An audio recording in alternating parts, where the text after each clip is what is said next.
we talk about the players, but we should mention the families who ride every bump of the roller coaster that is a young man's football journey. Right around Australia right now are right on the edge of their seats. Well, they are. With pick 2, the Adelaide Crows have selected Riley Philthorpe from West Adelaide. We got mauled on the couch there a moment ago. The family went crazy. With pick 17, Oliver Henry from the Geelong Falcons. With pick 9, the Essendon Football Club have selected Archie Perkins from the Sandringham Dragons. A wonderful smile there and a tear in the eye. Western Bulldogs have matched the Adelaide Crows' bid for Jamara Ugelhagen from the Oakley Chargers. What a moment. What a special, beautiful moment. Oh, it is. Look, those pictures are just absolutely brilliant, aren't they? The emotion, it gets to work very shortly, but what a moment for the family.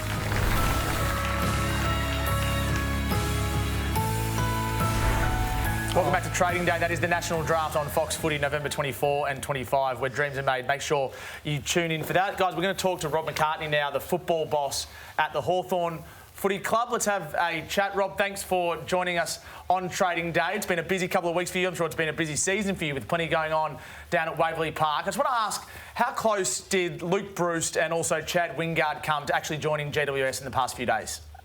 Yeah, look, obviously GWS reached out to both those players, Chad over the weekend and Luke over the last sort of 24 hours. And in both circumstances, as you know, they're contracted players. Obviously, that approach went through their management, and then we were informed, and we said to both players, look, we're happy for you to have that conversation, see where it sits for you, but you're also, required footballers at our football club and are much loved players as well. So we're open to the exploration, open to the conversation.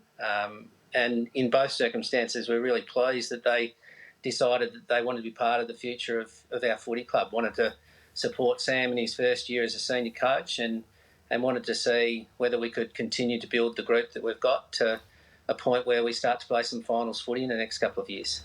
Rob, it looks like we got you in hiding there in the cupboard, just hiding away from Jeff. Is Jeff going to ring and say, didn't you get these players out? Didn't you get them picks done? Didn't you get that swaps done with those other clubs? Yeah, no, I think Jeff's probably pretty happy that the players that have been mentioned are still going to be playing in the brown and gold in 2022. Each of the ones that have been mentioned through the media are much loved players and are still playing, good football at this level. So we're really pleased that we've been able to maintain our draft hand, although we still will look to right up until draft night to see whether that can improve. But we've got a draft hand of 5, 21 and 24, 3 picks inside 25. And I think I'm right in saying Fremantle's the only other club that has 3 inside 25. So we go to the draft with a really good hand, and we also have the knowledge that, those top-line players are still going to be playing in the brown and gold for us in 2022. So, Rob, what now? I think you communicated your strategy very well to the fans. There weren't takers for those players there. I don't think you ruined the relationships with those players, but it certainly affects what you were likely to do. How does it affect your window? How does it affect your strategy? Yeah, it's a good point you make, John, and I think the thing that's lost in all of this is that we weren't looking for a strategy that was going to be played out over 12 months. Like, we need to use the draft over the next 2 to 3 seasons. We started a little bit with Granger Barass and a young lad by the name of Seamus Mitchell, who you haven't seen a lot of yet, a pick in the 20s, and we get 3 picks inside 25 this year. We need to use, the next draft and the one after that to do the same. If we do that well, we'll have hopefully somewhere between 10 and 12 players inside 30 over that period of time.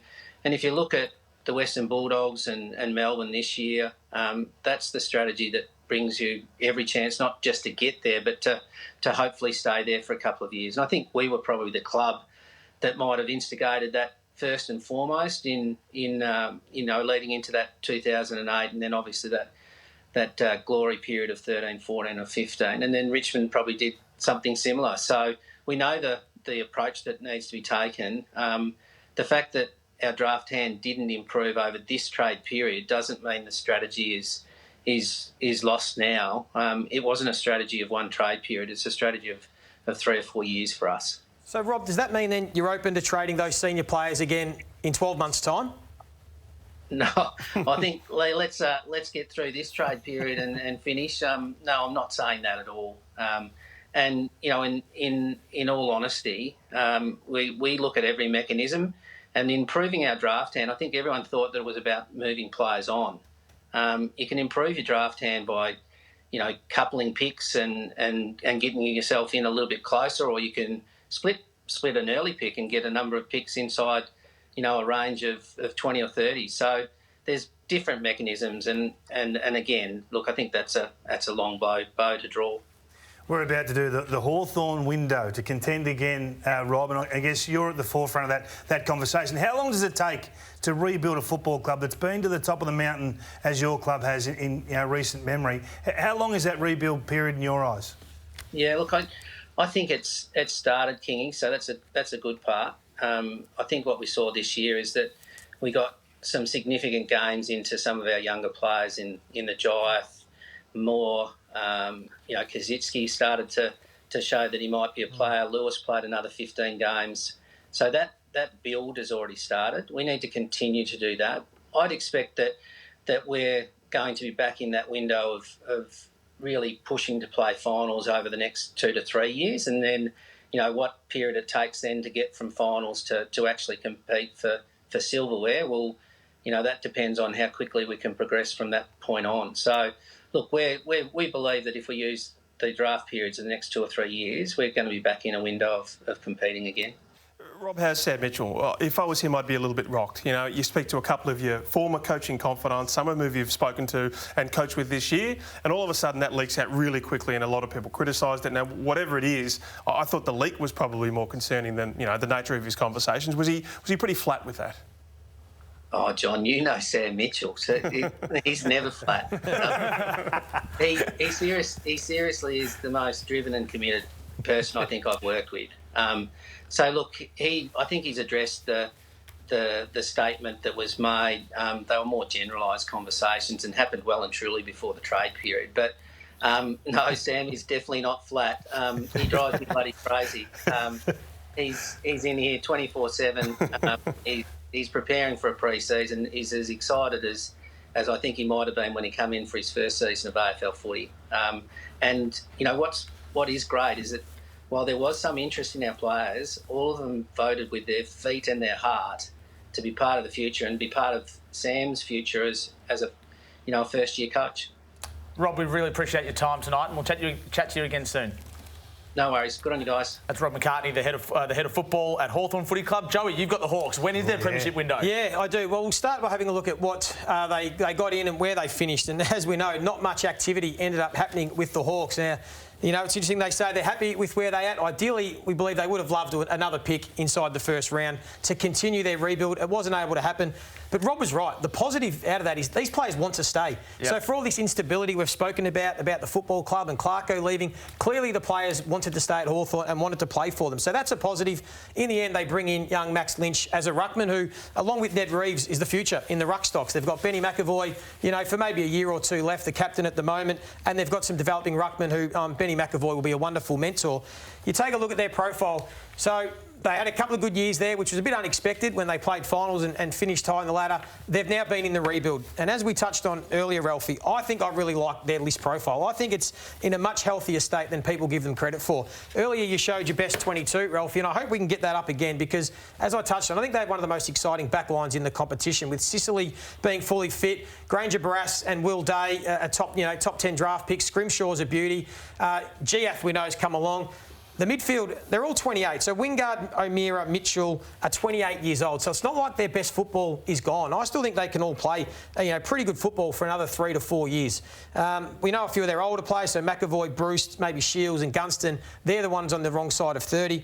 I think they're developing quite nicely. I think this team, let's see how good a coach Sam Mitchell is and can he get them into the finals in the next 2 to 3 years, like Rob Mccartney just mentioned that they expect to play finals in the next 2 to 3 seasons, which for me leaves that window open open after that, so you get into the finals. From 2025, I think their window is again open. It's just going to be fascinating to see what Mitchell does with this list because they weren't able to get more early picks in. I think the game's now more about top liners than ever, and your top liners come in the first 30 in the draft. You know, logically the first 10 picks in the draft. If you look at the previous 4 years, they've had 4 picks inside the top 30. 4 picks. It's clearly the lowest across the competition, coming off the back of a successful period, so you give them all the time in the world. But at some point it has to correct. 3 in this year's draft, under 30, as we just heard Rob talk about. But they're going to need another 3 or 4, probably 6 in the next 2 years. I would say 3 or 4 next year. They tried to do it this year, didn't work out. They've got to go again. You asked him, he's not going to declare his hand tonight. It's 12 months of pain, but I think that they need to get that glut in within the next 12 months. Who won the premiership for Melbourne? It was Christian Petrarca, it was a pick 2. It was Luke Jackson, who was a pick 3. It was Salem, a pick 9. I just say on Hawthorn, though, their last 4 weeks, they beat Brisbane by 12 points, beat a Collingwood side that was young, beat the Western Bulldogs by 27 points, and then a really banged up Richmond they drew with them. So, yeah, they got decisions ahead, but they got some talent. Let me ask you, before I ask you about Carlton, Joey, so they finished 14th this year, the Hawks, 7 wins and 2 draws. What's the best result for them next year? Because with the current list they have, they're clearly expecting to improve because they've kept all their older players. I think they could finish just outside the 8 in that bracket from 8 to 12. I mean, if Gunston and Bruce are fully fit, they're 2 All-Australians that can kick 40-plus goals. If a fit Mitchell and O'Meara and Wingard play through the midfield with Warple, they are talented All-Australian calibre players. And with Sicily back in defence, a developing Granger, Barass and Will Day and a CJ, Hardwick, Impey, I think they would, at some stage next year, we'll be thinking this team could make the 8. Yep. Chera deal, Ralphie, that was done a few days ago, and Fremantle and Carlton came to an agreement. What is that deal? The Chera deal, yeah, so that he's 6 in that future second round as well. Just players with the biggest season of their life ahead for Carlton. Zach Fisher, Paddy Dow, Lockie O'Brien, Zach Williams, Mitch McGovern. I spoke to Robert Irazio, who is Charlie Curnow's manager today. I said, how's he going? Obviously, we know the knee issues. He said he's like a caged tiger. They're actually having to hold him back. He's in beautiful shape. And so I just would love to see him play a full season with 25 games, a few finals next year and see what he's capable of. Carlton, Kingy, take it away. Well, to me, they're only 40 games away. I really think that. I mean, they got so much right in the 2015 draft that they're really only looking for those additional midfielders or those peripheral players. You know, the spine that we all keep talking about. You know, Curnow, Mackay, Wiedering. Now, Curnow's only played 62 games in 6 years, 4 over the last couple. They just desperately need him healthy in that forward line, and it changes everything. I mean, Chera comes in, and maybe he's better than picks 5 or 6, whatever it slides to in this year's draft. Maybe he's a better player than that. Yep. I don't know. He's 8th at Fremantle for score involvements. He's going to have to be better than that at Carlton. It's as simple as that. And the demand on him as a big-name recruit coming to Carlton means that there's a bit of extra spice there. But he's a player. He's a midfield player that can go and be part of that rotation. There's no doubt about that. They've had the 3rd fewest national draft picks over the last 4 years. Only 14 picks, 7 of those inside the top 30. So I question whether the absolute star factor is around the edges. And you can go through the names. We've done it before. You know, is Kemp going to be that man? Is it Stocker? Is it Dow? We throw these names up all the time. They're the same names. But this list, when you look at those that are 26 to 27 years of age, Sard, Plowman, Williams, McGovern, Martin, those types of players are going to shape how quickly this comes together. I think their list profile is going beautifully, and I think nearly all the players on the list have still got upside. Really, even some of those names you mentioned, King, at 27 years of age, like Zach Williams and Jack Martin. And they're the reason. That's right. They've all got upside. And Charlie Curnow, we saw enough at the end of last year to say he's still going to be a serious player. I'm with Kingy. I think next season they should be playing finals. The list they've got, and then from there they should be looking to be in that premiership window. If Vossi can just turn that culture around and do what Simon Goodwin did at Melbourne, anything's possible. Well, better systems, and it's game on. And you look at those team-first ideologies that clearly come at Melbourne. They spike in 2024, and I think they contend... Sorry, 2023. And they spike as early as 2024 for me. I think that if you get this group right for a 30-game window, then you're talking about all those team-first aspects. I think if you can return Patrick Cripps to somewhere near a top 15 to 20 midfielder in this competition, not the 40 or so ranked that he is now. Let Sam Walsh take control of this midfield and just build around the star factor player. I think they easily get to 12 wins next year, just on what's already there. but it's about getting that to 15 and 16 wins in any home and away season. So this is an excuse-free zone right now. Tom Mccartney, so 22 games in 3 years. I think we really like what he was able to do last year. He should try to do what Walsh did to Cripps, leapfrog Mark Pittonet by around 6 and be the dominant ruckman there, because he has just got massive talent, so much upside. And Lockie O'Brien re-signed today as well as a rookie, Ralphie, so they've made a few list changes, but he's staying on board. Yeah, that's right. So, look, last chance for Lockie O'Brien, a former pick 10. He's got to get more physical. He's got to use that beautiful left foot of him, the laser that they drafted him for. He has been a disappointing player, but he gets his chance. He's never really had... Can I give him an out? Yep. The system at Carlton's chopped and changed so regularly, and it has never been predictable for the player. You know, you play under a random offence/defence. It is hard to know running patterns, and it is hard to find footy consistently under that sort of model. I think Michael Voss will make it so simple for these players in terms of how you defend as a group and how we score as a team. Complementary football, hand-in-glove stuff. That lesser-ranked player at the moment can actually spike and have a pretty good year. So I think it's a canny selection for Michael to give him another chance. Costs you nothing to give him another contract, really. He's a pick 10. This is a guy they need to make into a footballer. I am unsure about Luke Sayers calling the club a destination club. They've got so many vacancies because they've moved so many people on. It's understandable that they didn't get people in. I think we've got to wait and see whether they are a true destination club. But one club that has been a destination club for the best part of 10 or 15 years now is Geelong, and their long-time list manager, Stephen Wells, joins us on Trading Day. Stephen, thanks for your time. Fair bit of activity for the Cats over the last couple of weeks. Let's deal with Jordan Clark off the top. You wanted pick 19, you got pick 22 in a later selection. How did that play out? Well, it went well. Andrew Mackie and David Walls from Fremantle, Andrew Mackie here at Geelong, conducted the negotiations, and it was pretty obvious from the start that Jordan was keen to get to Fremantle, but was also happy to come back to Geelong. So it had to be a good deal for us.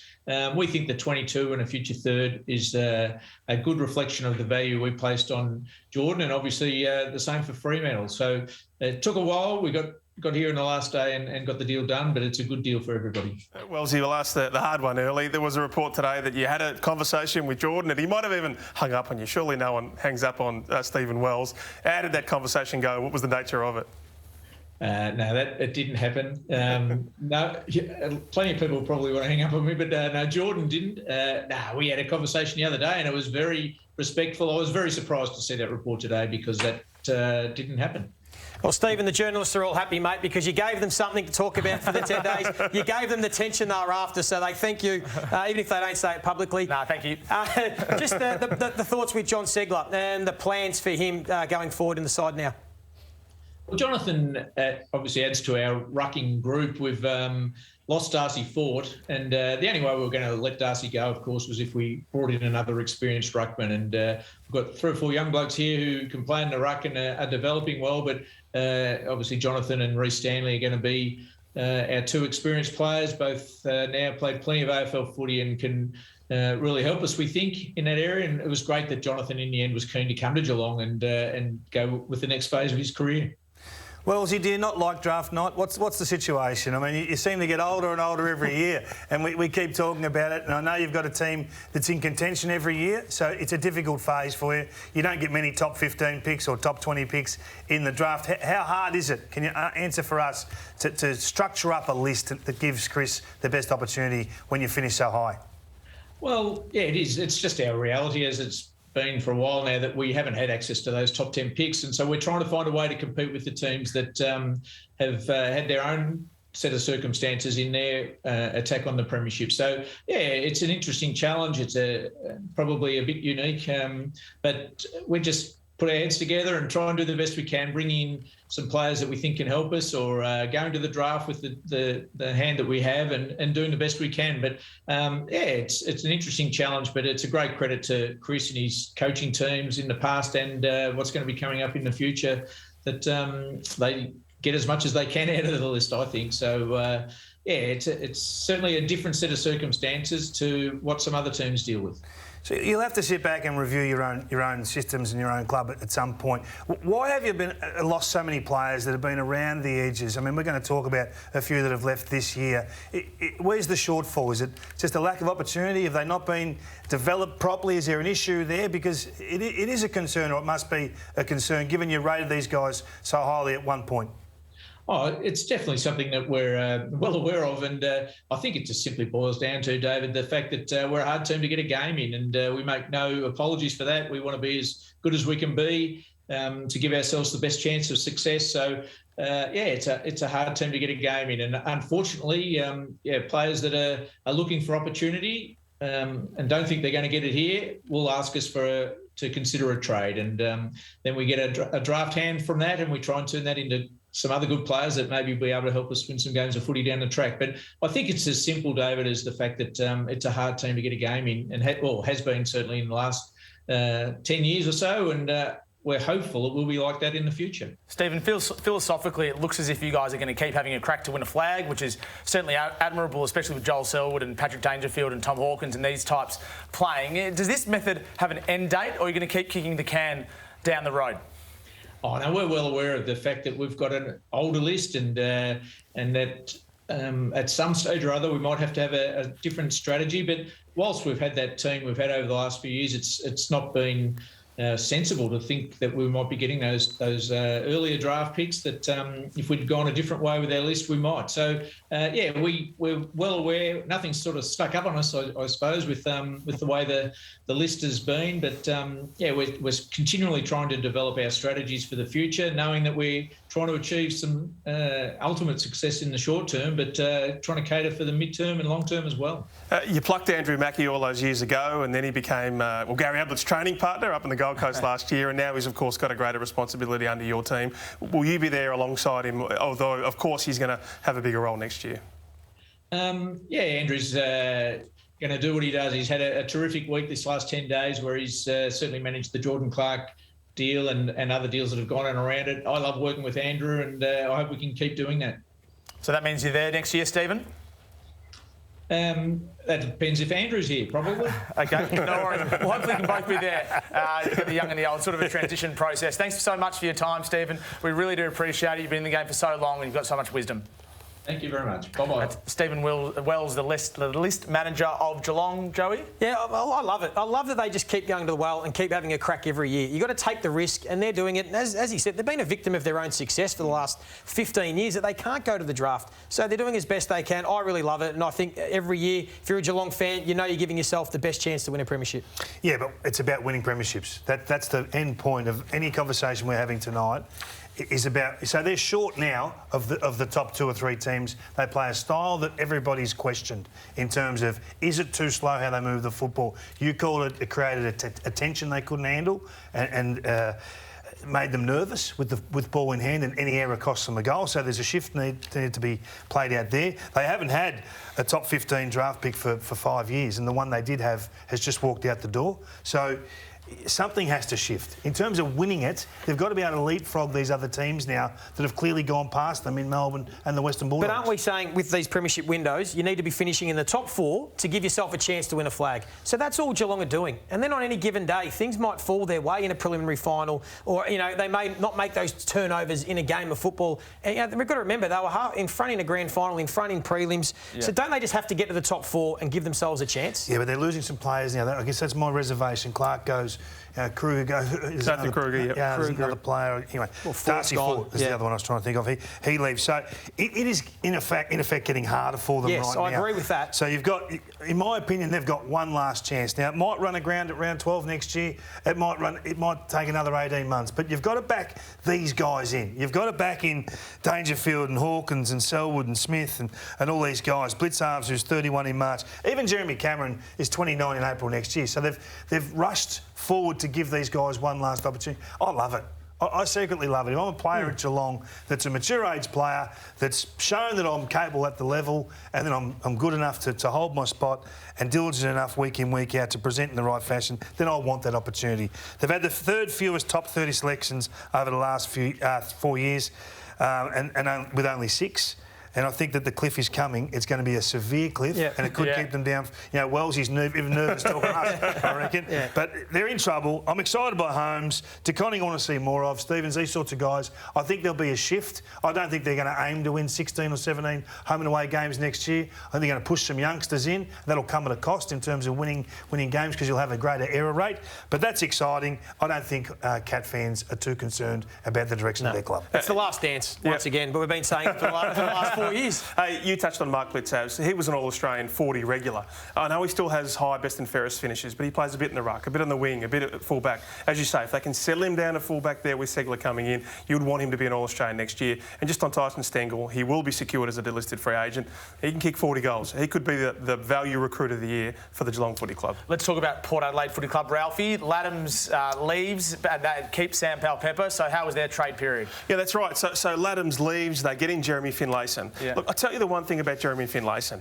All he does is kick goals. All he does is kick goals. He doesn't do much else. 13 games for 23-9 this year, 15 games for 19-10 the year before, 44-25 the year before that, with 3-2-2 in finals there. So he's maybe not a fearsome player. Maybe he's not as robust. Maybe he's flighty. But he is a very, very handy goal kicker and he very, very rarely misses. And for Port Adelaide, they believe that they will rise and fall on the back of that 2016 draft. Butters, Dursma, Rosie all playing key centre square roles, obliterated in that preliminary final, but they believe those guys can all play big centre square minutes next year. Yeah, he's a high talent, Finlayson. We can't argue with that. I think he'll be a shrewd pickup. He's now a dad and he's, back in the States, South Australia. So, hopefully, for his sake and his maturity, he can continue to flourish and have a prosperous career at Port Adelaide. But when you look at Port Adelaide's trajectory, and we know that they're in the premiership window. They've been close the last 2 years, finished first in 2020, didn't get through the grand final. Last year, we know about that really poor preliminary final.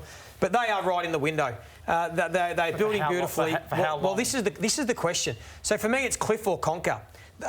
Are they going to fall off the cliff next year once Boak, who's 33, Robbie Gray's 33, Charlie Dixon 31, Jonas, these stars for them, once they move on, are they going to fall off a cliff and miss out on their opportunity? Or can that next wave that you just touched on, Ralphie, can they all live up to expectations and become the stars of the competition? Can Rosie become the Robbie Gray and be that best small forward mid in the competition? Can Butters take over from Boak? Can Georgiades become the next Charlie Dixon? If they can do that, I think their list build is really nice. I think they've still got a strong core of players. You look at Wines and Aliir and Eamon and Burton and Houston that are all still in the sweet spot of their career. Combined with those youngsters that we mentioned and Lockie Jones and Dursma and Bergman, who I really like, I think if they don't win it this year, I think it might be too late for the likes of Boak and Gray and Charlie Dixon, but I think they're set up for a sustained period. I think this next wave, they've got a strong core. I can see them being a top 4 challenger for the next 5 years. So what do you mean by cliff? So if it doesn't happen next year... I think for the tie that they're either going to... If they rely too much on these older players, which we're saying they have, they could fall away. But I'm backing them in to spike. Okay. I think that you've got to look at the next wave. Can that next wave replace the current stars, the Charlie Dixons, the Boaks, the Greys? I think they can. What about the question mark? But I'm giving them yes. I think they can. And what about the emotional baggage of losing 2 home prelims that in a row? That part of the cliff. Does if they go to the well again this year and miss out? Does emotionally, next year. Does emotionally 3 years of having a crack, not winning it, the veterans, do they fall off a cliff or do they have a sustained period? I think they will have a sustained period with the core they've got. What do you think? No, I think these young kids are stars. I think Rosie, Butters, they're just going to go next level and drive this midfield. They've got to become midfielders. They've got to become 25 disposal players, have maximum damage. They can't just rely on Wines, Boak and Dixon. It's just not going to happen. Against the best teams, they need support, those guys, and that's where they've been lacking the last couple of seasons. We've got lots more clubs to get to after the break, but tomorrow night, Australia's 2 best white ball batters, Meg Lanning and Elisa Healy, will go head-to-head. It's the Stars versus the Sixers, and it's live on Fox Cricket, the first game of the WBBL.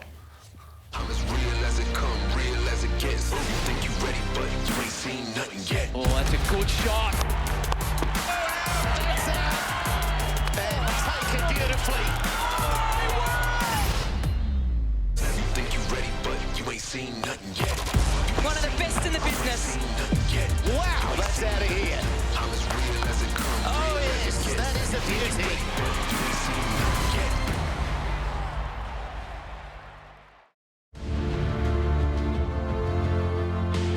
You've seen the very real fallout of the consequences of an emotional trauma like that experience was for a lot of people. You'd have to ask him how he's handled it. I can only observe somebody, and I'm worried about him, how he handles it today. I worry about how he's going to handle it for the rest of his life.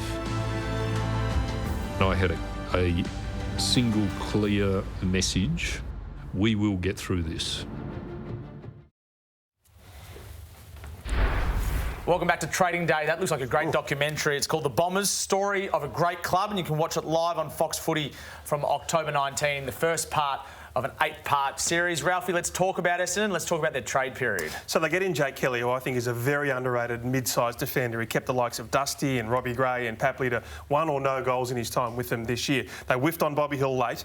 A couple of key forwards or key position players to watch. So Kane Baldwin, who they took as a summer rookie, 2 knee reconstructions as a kid, but would have been a top 5 player. He'll have a massive pre-season. And Zach Reid, who was their pick 10, might be the best of Perkins and Cox. Adrian Dodoro has been known to tell people. They barely opened Christmas present with only a couple of games in a senior contest. So they haven't got a star forward, but they've got a few that might develop into one. I really like the way they're going, the way they're tracking. You look at, basically their age profile. Dyson Heppel was almost their oldest player, 29 years of age. They've got that strong core with Dylan Shield and Smith, Hine and Tip and Woody.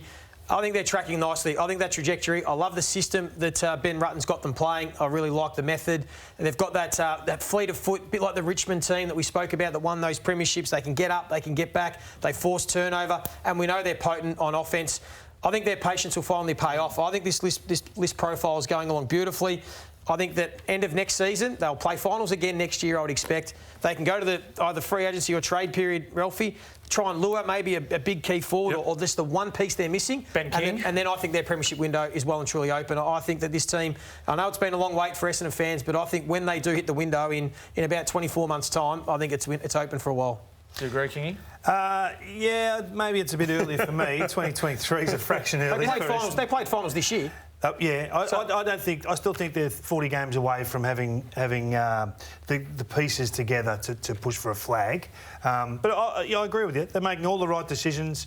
Going back to the draft last year, that in actual fact, the exodus of Danaher and Saad have propelled this club forward 5 years. And Fantasia. And Fantasia, the picks they got in. So stick to the draft. I don't think they need to do anything radical. No, that's my point. Stay the course is my method. I think they've done well with their young talent. They're high-end talent. They've nailed, on top of Parrish and Merritt and McGrath and those guys with the others we've mentioned. They've just got to stay the course, continue to develop and learn, work on the system. I can see them spiking pretty quick. Exciting times to be an Essendon fan. The Western Bulldogs, before we get to Kingy, their ruck division stayed the same, Ralphie. Talk us through that. Yeah, that's right. They lost Lewis Young, who was a ruckman in 2 of their finals. Yeah. They lost Pat Lipinski, who they just didn't play, so you can't say that he knocks them back. They re-signed Mitch Wallace, who, to be honest, didn't have a lot of interest out there from rival clubs. So the big focus on Tim English, who we all saw monstered in the 3rd quarter of the grand final there.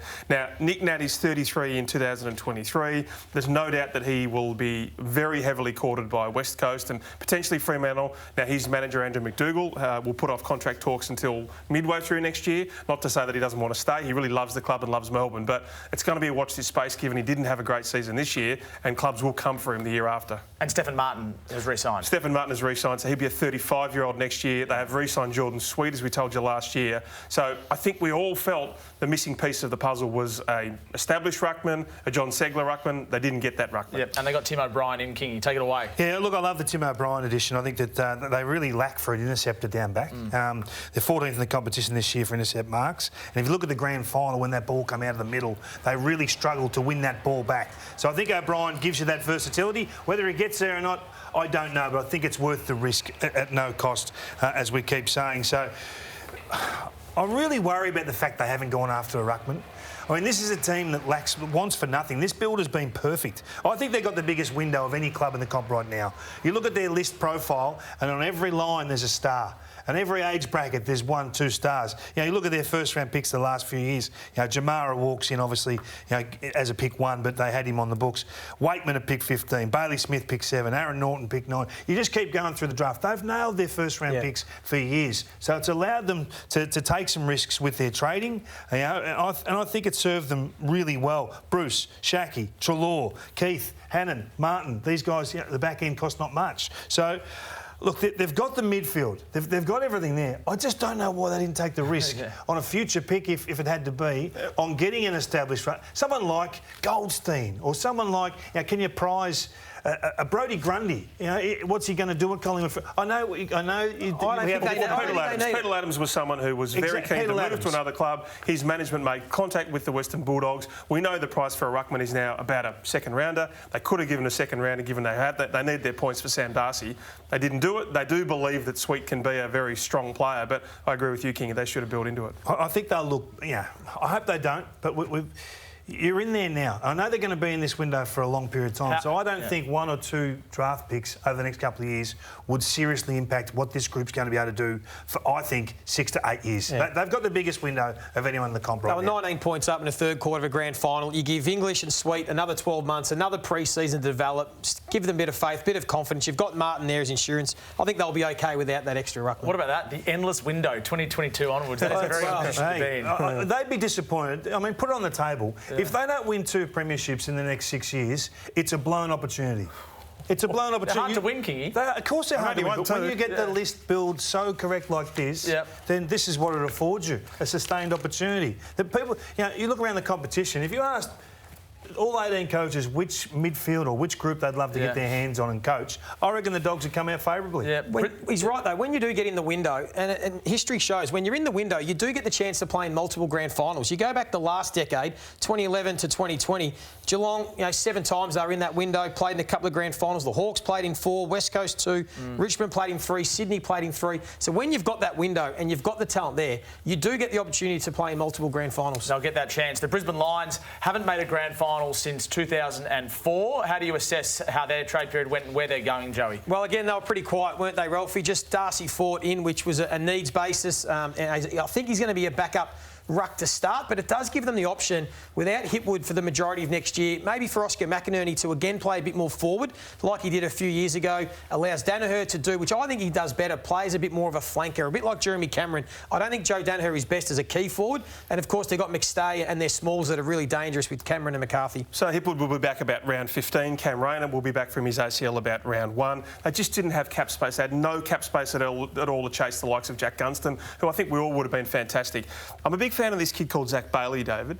So 440 touches last year, 31-18. I mean, that's an outstanding season. What can he do next year, given, of course, you identified him so early and just rode him all the way home? I do love him. I think sometimes you get these special talent type players walk into your club and you sort of think, OK, what can he be? You try and make him a midfielder, you try and make him a goal-kicking forward. You're not quite sure yourself, but he's one that could be a 35-plus goal kicker and still 20 touches a week in the midfield. All damage, all forward half stuff. Rayner's a big inclusion. He's like a first-round selection coming back in. So when you look at this, when you look at their list, I still wonder whether they could take the risk in giving up a first-round pick this year or next year's first-round pick, given where they're at already. They're already there. They're already contending. OK, Hipwood's going to miss a part of next season. Was it worth the gamble to go and get a Gunston or go and get a Bruce? Hawthorn were prepared to pay. They've already been through the Hodge and Birchall era of the last few years. It's worked for them. They would have been glowing endorsements for those guys to come up. Gunston would have gone. Gunston would have gone to Brisbane. Don't they need money? Well, Hawthorn were prepared to pay. So here's how it works. They're that tight, aren't they? No, so Brisbane have got... You've got to give up something, Joe. Brisbane have got 14 and 18. Now, they were so tight. But say that they had said to Jack Gunston, we'll give Hawthorn 18, which is overs for a bloke that's picked 30. We'll pay you 200. Hawthorn, you pay 300 of his contract. He's probably on about 500, 550. That's the way it could have worked. People would have said, you can't give up 18 for a 30-year-old. But it would have put him in the window. And potentially, a bloke in Jack Gunston who's kicked 4 goals in 2 grand finals wins his 4th or his 5th. He was the best for Barass 12 months ago. Hear that? 4 goals in 2 grand finals. Yeah. They're not kicking to Charlie Cameron, who's let them down on big occasions. Joe Danaher hasn't been a great target for them in big games back half of the season. This is what we're talking about. It's about one component in a big game, a preliminary final, and I think a Gunston or a Bruce would have been that. You've got to be bold, and you've been big on that, Joey. Yeah, you do, but they're in a pretty healthy spot. I mean, they've finished top 4 3 years in a row. I think their list profile, they are in the sweet spot. There's no doubt about that. They'll get Rayner back. Talk about Zach Bailey and the growth to continue from McCluggage and Berry. Kadeem Coleman, it was a find, and McCarthy. They're all playing career best football. We know they're in the sweet spot right now, King. They need to be trying to win a flag in the next 3 years. They'll be bitterly disappointed if they don't win a premiership with this list they've compiled. The Saints, they've got picks 9 and 62 in the draft. This is for a team that is looking to focus on the draft in the upcoming November period, Ralphie. What sort of trade period did they have? We didn't really hear much about them, did we? They literally did nothing. So they were really keen on Tristan Xerri, and we've already talked earlier in the show about why he would have been a really handy backup at the very least. So as you say, their draft hand in 9, 62, 67, 60, 66, and 67. They haven't improved that. They have that single pick in the 60s. They might potentially, before the national draft, trade a future first or a future second to get back into there. They're so excited about so many of their injured players who they believe if they have full years, they will clearly have some natural improvement. But I think if you're a St Kilda fan, you think, I would have liked you to have seen something. Bring in one young speculative player that might have some upside, or get pick 20 in that you can be excited about as a draft pick. Yeah, like they speculated with Cooper Sharman, mid-season pick, and look how great he's been. I mean, they've made mistakes since 2018 of going to the well with these 30-year-olds, Sam Rowe and Ryan Abbott and Frawley, McKernan, Mason Wood, that they probably, if they'd have just speculated on some, 19, 20-year-old rookies, you only got to jag 1 or 2 that turn out to be elite, and you're in a strong position. It's a strange one, the St Kilda list, because their list profile is for the now. Their window is for the now, but I don't think they're good enough now. Yeah. So I think they need to step back a little bit. They need to go to the draft. They need to find some more talent and have a bit of patience. I think they overreached. I think they were trying to be a bit optimistic and going and grabbing Hanbury and Hill and Crouch when they probably weren't ready. I think now they just need to take a bit of time. Couple of year window. The problem is it leaves them with only a really small window, because in 2 or 3 years' time, their best players, Steele and Membry and Marshall and all those guys, are all going to be towards close to 30. Yep. So it's a small window for them. They've got themselves in this pickle, and they need everything to go right if they're a chance to win a premiership in the next 3 to 4 years. They don't have a window. They don't have a window. I'm sorry. Well, no window optimistic. Look, I know. I know you're St Kilda great, but look, I just think that this has been a construct that no one else would have put together in this fashion. I couldn't be as bullish on this list or even contending in 2 years' time as what others are. Where are their stars coming from? Where are their top liners coming from? Just look at that best and fairest list. That best and fairest list right there. So Steele 26, Sinclair 27, Membry 27, Wilkie 25, Crouch and Hill 28. That's the concern. They're all in the sweet spot of their careers right now, but they're not a top 4 team right now. Well, Gresham was injured all year. That's right. Max King is potentially going to be All-Australian. That's why they need to be patient. They need to build it now off Gresham and King and Hunter Clark, but they've only got a small amount of that talent, where some other teams have got a lot more young talent on their list. And what's really interesting about the Saints as well is Brett Ratton comes out of contract at the end of next year, and available is Alistair Clarkson, available is Nathan Buckley, and, available is Ross Lyon, and he might just actually suit this list, Joey. I doubt they'll go Ross Lyon. That'd be a story. But just talk about the list, though. The actual list build. Yeah. We've been sold that next year was their year. Yeah. The letter went out to the members. Next year's their year. So they can't keep sending letters every year. Yep. OK, so if next year's a year, well, let's see it. I don't believe it's there. I really don't. And that's a bit harsh to say, but I think they've had 4 top 30 picks in the last 4 years. So there's a void coming. Yeah. There's a gap coming that's chasing these 27, 28-year-olds you're talking about. If they're not contending in the next 2 years, then the gap arrives. Then you end up on the never-ending rebuild treadmill, and you just hover there. And I'm starting to worry that's where they are. So Paddy Ryder played 12 games for them last year, or this year. He had some personal issues, but he also had some Achilles issues. Now, we know I think he's 35 next year. We thought about retirement. We know that Roel Marshall's a very good forward/ruck, but he's not an amazing tap ruckman. Paul Hunter didn't necessarily cut the mustard. They haven't been able to identify and fix the main issue that saw them decimated in some games when they just got annihilated in the ruck. Yeah, that's why I thought maybe Peter Laddams would have been a target for St Kilda, because he is that second forward ruck that they could have worked in tandem with Rowan Marshall going forward. They still probably need some tall support for Max King. It's going to be a tough ask for St Kilda. Everything has to go right for them in the next couple of years to have a crack at being in that win. I think they can play finals next year. I just don't think they're good enough to be a top 4 contender, which is the issue, because you need to be top 4 to be in the window. Joe, you know Saints fans better than anyone. They would hate to hear the phrase "the never-ending rebuild," because they've been through a lot. Well, that was Kingy's phrase. Yes, I'm aware of that. But we don't want to say these things. But if you're going to talk about each list comparatively, then they don't stack up favourites. favourably at all. I completely agree with you. Can we talk about Melbourne Footy Club, Let's please? talk about Melbourne, because I know you like talking about Melbourne. Yeah, look, the Premiers are just, they want for nothing, don't they? I mean, this has been, you know, if you were talking about the Western Bulldogs rebuild before, or their list construct, this has been the same. You know, list, huge tick, method, huge tick, the ethos of team first, you know, everything they've done off-field, huge tick, on the back of what the captain's been able to do. Gawn and May are 30 entering next year. They're the only two concerns to me at that age. Do they come to a point where they tip over? But the guns are young. Petrarca, Brayshaw, Lever, Langdon all turn 26 early next year. Fritsch is only 25. Oliver's 24. They're going nowhere. They've had 14 national draft picks over the last 4 years, so they haven't had many. But what they've done is they've nailed all their picks. You know, their first round picks, or their early picks, their top 30 picks over the last few years have been, you know, Bowie, who played in the Premiership, Jackson, Pickett, Rivers in that year where they only had 3 picks, Sparrow, Jordan, all around that 30 mark.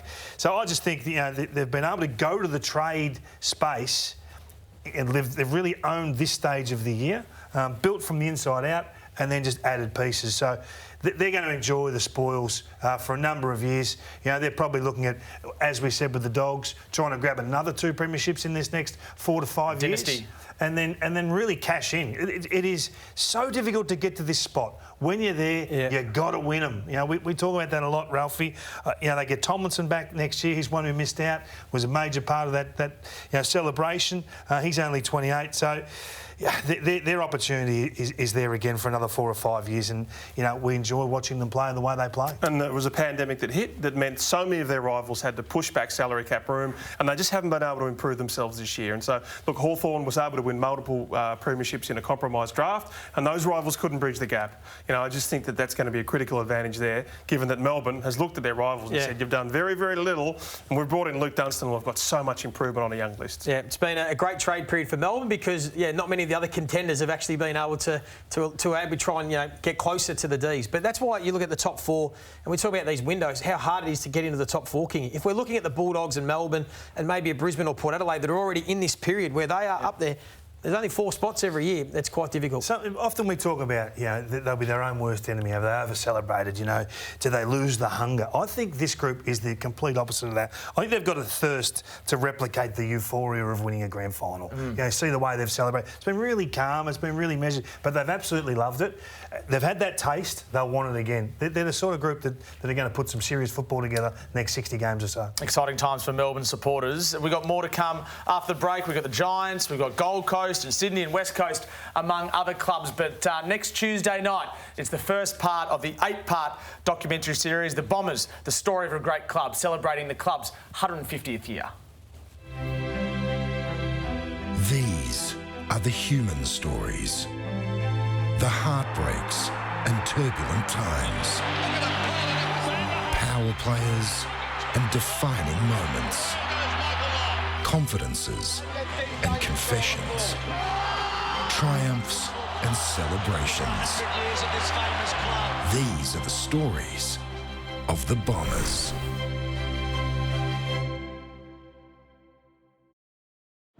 We talk about the players, but we should mention the families who ride every bump of the roller coaster that is a young man's football journey. Right around Australia right now, are right on the edge of their seat. Well, they are. With pick 2, the Adelaide Crows have selected Riley Philthorpe from West Adelaide. You got mauled on the couch there a moment ago. The family went crazy. With pick 17, Oliver Henry from the Geelong Falcons. With pick 9, the Essendon Football Club have selected Archie Perkins from the Sandringham Dragons. A wonderful smile there and a tear in the eye. Western Bulldogs have matched the Adelaide Crows' bid for Jamara Ugelhagen from the Oakley Chargers. What a moment, what a special, beautiful moment. Oh, it is. Look, those pictures are just absolutely brilliant, aren't they? The emotion, it gets to work very shortly, but what a moment for the family.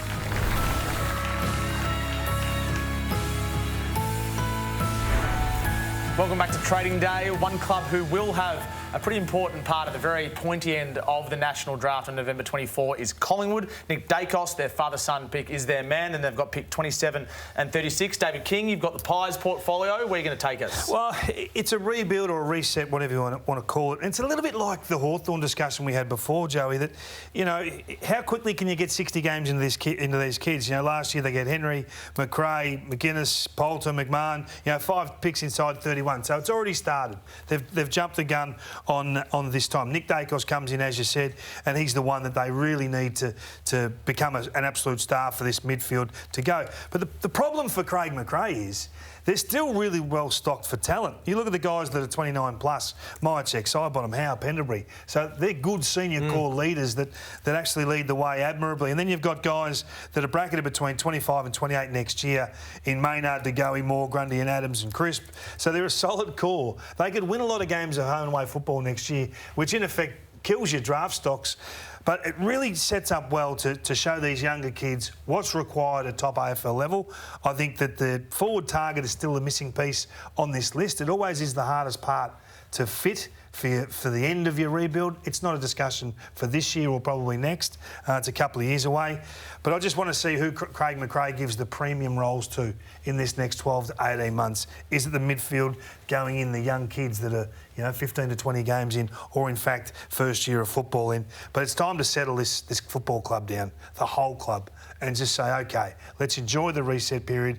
We may make some moves at the end of next year. We may lose some players. They may lose some free agents. They may, you know, trade them. They may get scoop the pool for those guys. So next year is a big end of season for them, and that'll have a major bearing on what their window looks like.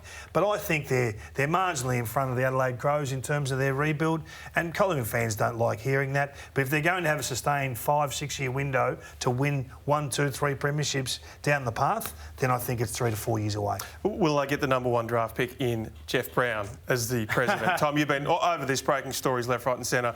It would have just seemed a fait accompli that he becomes the president. Yeah, absolutely. I think that's a lock. And from there, it's about having balance, as David King says, both off the field and on the field. For the last 6 months on the field, really since Nathan Buckley departed, they've actually been pretty balanced. They've had a very thorough search for a new coach. The question I have for you, Joey, about the Magpies is David King spoke before about a coach that comes in and they often don't get past the first or second contract because they've had to endure so many losses. Will Craig McRae get to 2026 if they have a few years down the bottom of the ladder? Well, I hope so. And I hope they're pragmatic and realistic with where they're at. I think they are in a rebuild for a number of years. I still think they've got a long way to go because they've got to phase out their stars while they're trying to continue to acquire some draft talent. We know they're going to get Dacos this year, but that's really about it because they're using up all their points. So they're not getting in a cluster of 3 or 4 picks on top of last year's. I still think they're a work in progress. No grand predictions here, but Darcy Moore, Braden Maynard, Jeremy Howe and the best defensive coach in it in Justin Lepich, they're going to have a heck of a lot of fun with those 3 players who are all outstanding, and hopefully they all get full seasons. Joey, you've got North Melbourne. Where do you want to take us? Yeah, look, I think we're all pretty understanding of where North Melbourne are at. They are still,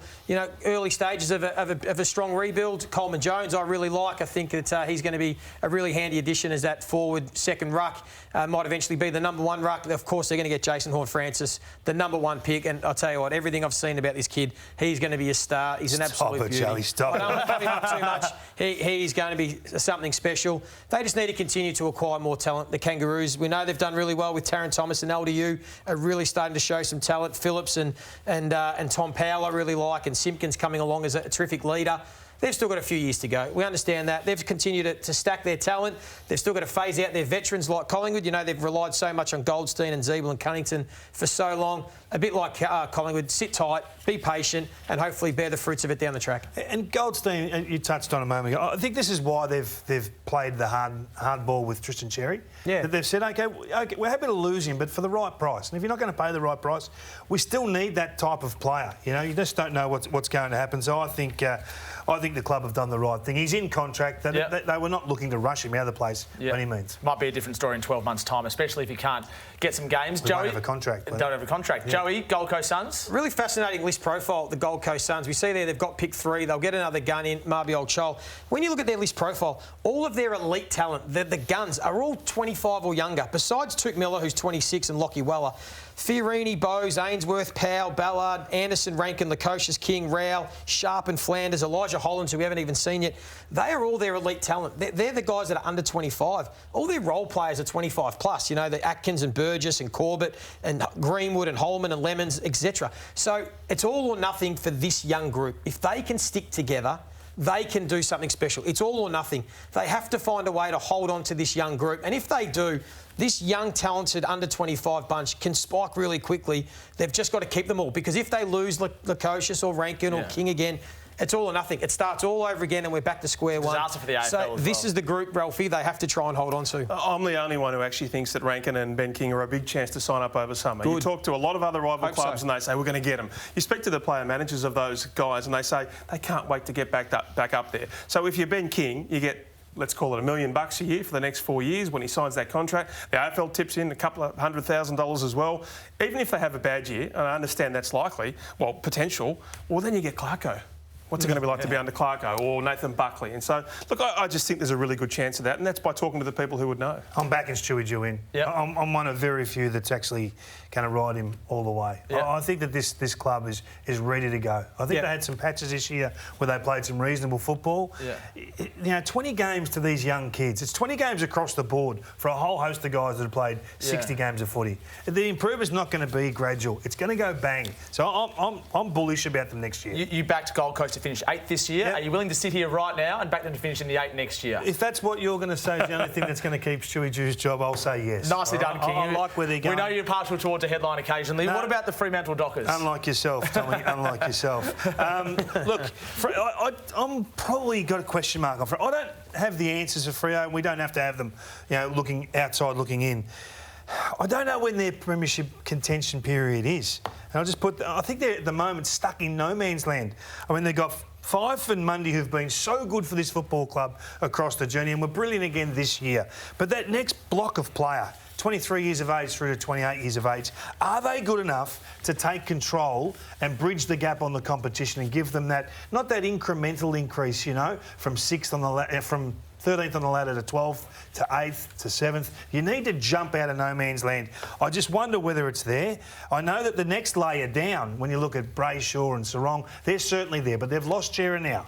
So I don't know if the acquisitions override that. The honeymoon period's gone for the coach now. He's had a couple of seasons there. So it's time now to play complementary football, not just defend and then attack. I'm not sure that I've seen that. I still think they're wanting that answer forward of centre. Taberner's been great, but who's that next player? So I'm just... who we got there? Jordan Clark already in the Perth. Oh, boy. He's over in Perth. So Nathan Fife needs a Ben Simmons summer, where you have the yips, you know, you're potentially a bit scared to shoot. He kicks 6.21. Now, you know, does he have a set shot whisper or whatever it might be? But he can be the answer going forward of centre. I hope he plays 20-plus games because he's played 20-plus games in only 3 of the last 7 seasons, and in 2 of them he's won a Brownlow medal. You just know he's going to do the work over summer. You know that he's going to get the right advice. If he comes out and can shoot it well, his equivalent, the set shots, well, you know, he comes out and he's a 3-time best Brownlow medalist. Wouldn't that be extraordinary? Yeah, he's still one of the best in the competition. I think they've just got to be patient because this year they'll acquire essentially 5 top 20 picks. I mean, Jordan Clark and Will Brodie are top 20 picks. They've got 3 inside 20. On top of, as you said, the young Sarong, Henry, Brayshaw, Darcy, Cox and Sturt. Yeah. I think they're building a core. I think they're just still a little bit off and they're acquiring some more talent. So what is their window, Kingy? Did I miss that? Just a question mark. I don't have the answer on their window, and clearly others are more bullish than me. I don't see it right now, and I'm worried about life post-Fife. OK, very interesting stuff. We've got more to come after the break. We've got the Giants, Richmond, Sydney and West Coast on Trading Day.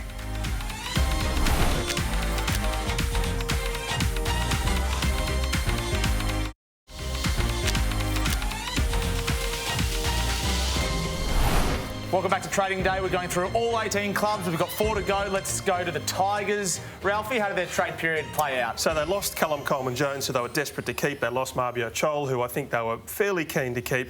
They got in Robbie Tarrant, who, of course, it was part of that trade deal, but he effectively was a free agent. And I just think that foreshadows, again, the fact that they're very keen to go and try and win another premiership. He's absolutely perfect for them. They want to defy gravity. They have made tough decisions. Geelong's been able to keep up after their flag of 2011. They moved on Chapman, Johnson, Kelly. Richmond's made tough decisions with Basher Hawley, lost Asprey and Rance, but can they win a flag? Even if they can, stay up and win another final in the next couple of years. Well, we just saw their draft hand there, 4 picks inside 28. We heard Stephen Wells talk about how good it is to get 4 picks, you know, inside 25 or something like that.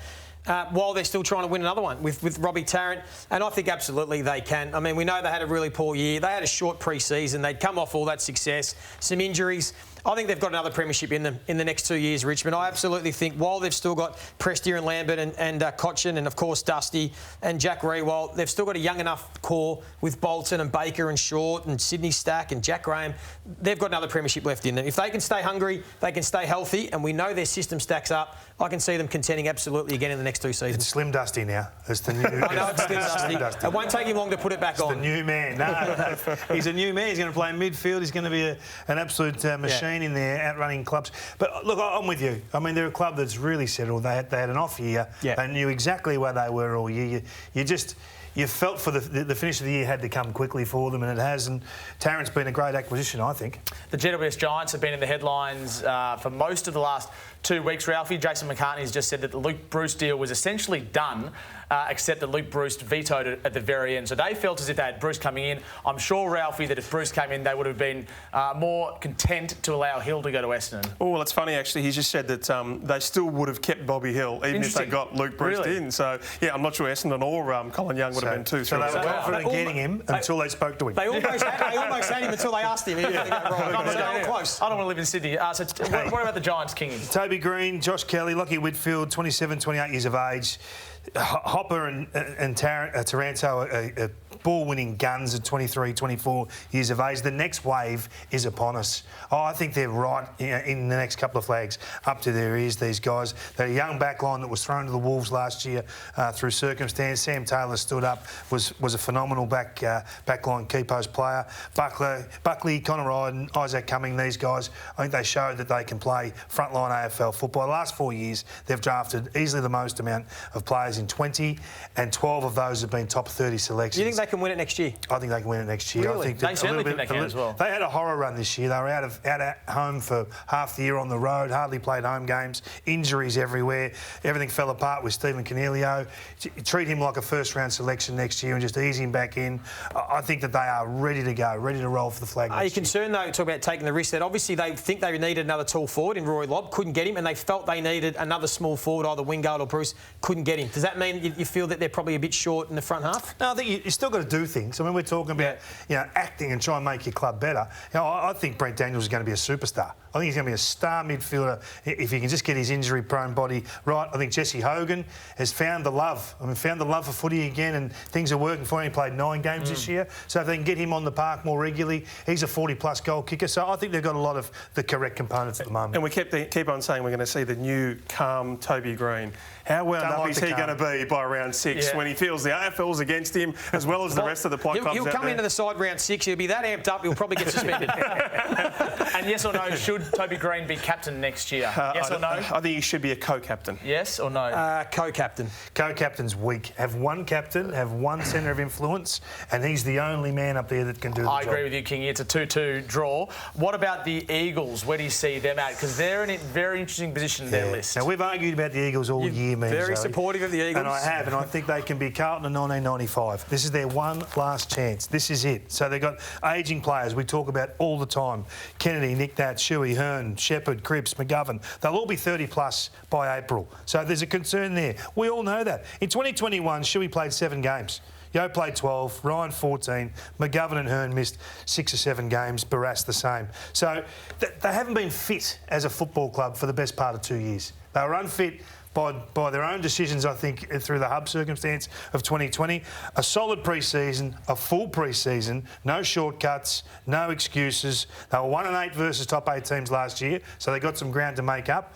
Talent's not a problem. The talent's there, but they're ageing. Do they still have the desire? I think they do. They've got a 1-year window for me. This is it, 2022. It might run aground at round 10, it might run aground at round 18, or it might fuel itself, as it did with Carlton in 1995, and it might take them all the way. Willie Rioli was the premier small forward in the competition 18 months ago, and then by his own issues, he's been out of the game since then.